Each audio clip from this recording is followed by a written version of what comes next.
ॐ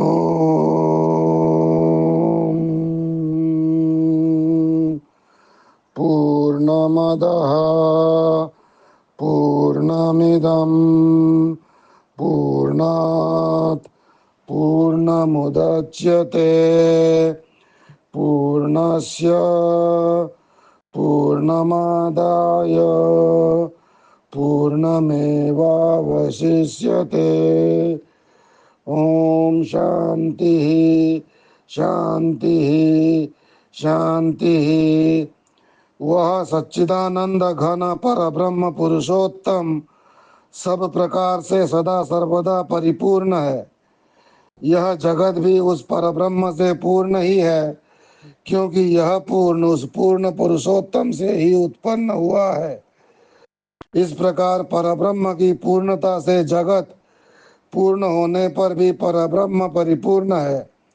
उस पूर्ण में से पूर्ण को निकाल लेने पर भी वह पूर्ण ही बचा रहता है, अर्थात यह सब एक ब्रह्म ही है। महोपनिषद तृतीय अध्याय वैराग्य निरूपण। संसार से उदार रूप में स्थित अत्यंत कोमलांगी जो ये लक्ष्मी जी हैं, वे भी परम मोह की लता हैं। निश्चय ही एक महान दुख का ही कारण है। आनंद प्रदान करने वाली नहीं है।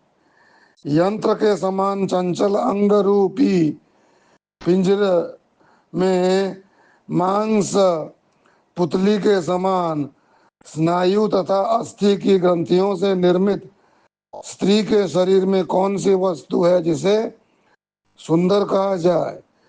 नेत्र में स्थित त्वचा मांस रक्त तथा आंसू से पूर्ण है। इनको अलग अलग करके देखो, इनमें से कौन सी वस्तु रम्य है। एवं दोनों कोनों से मल गीच बहता रहता है। ओष्ठ जो सदा चिकनी चिकनी लार युक्त भीगे रहते हैं, अगर छोटा बच्चा भी भोजन के थाल में लार टपका देवे तो उस भोजन को करने की इच्छा नहीं होती। फिर ओष्ठों में क्या रसास्वादन होता होगा। केस जो सूखी घास की तरह जलने वाले हैं तथा भोजन की थाली में दिखाई पड़ जाने पर उसी समय रम्य स्त्री को पति महोदय अनेक कटु शब्द कह डालते हैं, भोजन थाल छोड़ देते हैं, किंतु एकांत में उसी के बाल सर चूमने में मूर्ख सुखानुभूति करता है। गाल व स्तन जो फूले हुए सूजन लिए स्थान की तरह ही है, जिसे बिलासी पुरुष मेरू पर्वत शिखरों से अथवा अनार फल से उपमा देते हैं। दो मांस के पिंड रूप ही तो हैं, जो वस्त्र रहित अवस्था में बूढ़ी स्त्रियों के देखने में घृणा ही होती देखी जाती है। वह शरीर के काल कवलित होने पर स्मशान में उसे नोच नोच कर कौवे गिद्ध कुत्ते पके मांस पिंड के रूप में खाया करते हैं। योनि जिसका नाम नहीं लिया जाता वह क्या है। सच पूछो तो दो विदीर्ण हिस्सों में बटा हुआ चिरा हुआ चर्मखंड की तरह सदा अपान वायु द्वारा दूषित होने से दुर्गंध का महान घर है। चिकने द्रव से सदा युक्त तथा मूत्र का द्वार मासिक स्राव का कुंड ही तो है, जो प्रति महीने समय पर भर जाने से वहां से 7 दिनों तक बहता रहता है। उन दिनों क्या वह स्थान रम्य प्रतीत होता है। बस वही पुरुष के शरीर की स्थिति है।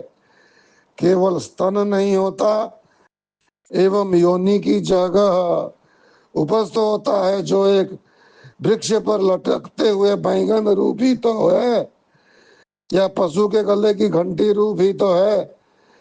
लिंग से वीर्य स्खलित हो जाने पर वह आग में झुलसे हुए बैंगन रूप सिकुड़ा हुआ प्रतीत होता है। जिसने स्त्री की आसक्ति को त्याग दिया है उसका संसार छूट गया, किंतु आत्मतत्व रहित ब्रह्मचारी भी पशु ही है। फिर से, जिसने स्त्री की आसक्ति को त्याग दिया है उसका संसार छूट गया, किंतु आत्म तत्व रहित ब्रह्मचारी भी पशु ही है। एवं गृहस्थ ज्ञानी स्त्री पुरुष भी ब्रह्मचारी ही है। स्त्री पुरुष संसार के पूरक हैं, साधना में सहायक हैं, बाधक नहीं। न स्त्री बुरी है, न काम बुरा है, न पुरुष बुरा है, केवल बुरी है आसक्ति। आसक्ति ही बंधन का कारण है। अगर स्त्री से सभी प्रकार उसी प्रकार घृणा करें तो आज विश्व में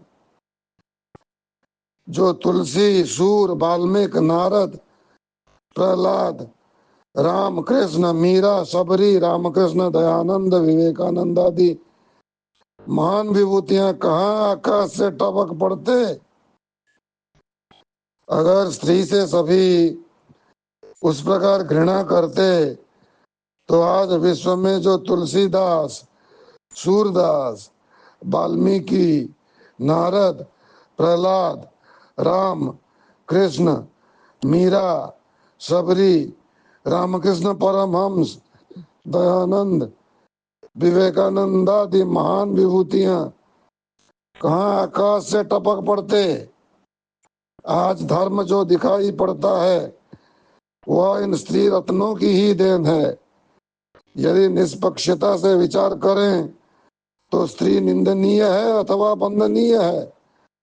धिक्कार है उन्हें जो उस कल्याण प्रदायिनी जगत जननी अमृत पान कराने वाली देवी माँ के प्रति निंदनीय शब्द कहता है, निंदा करता है।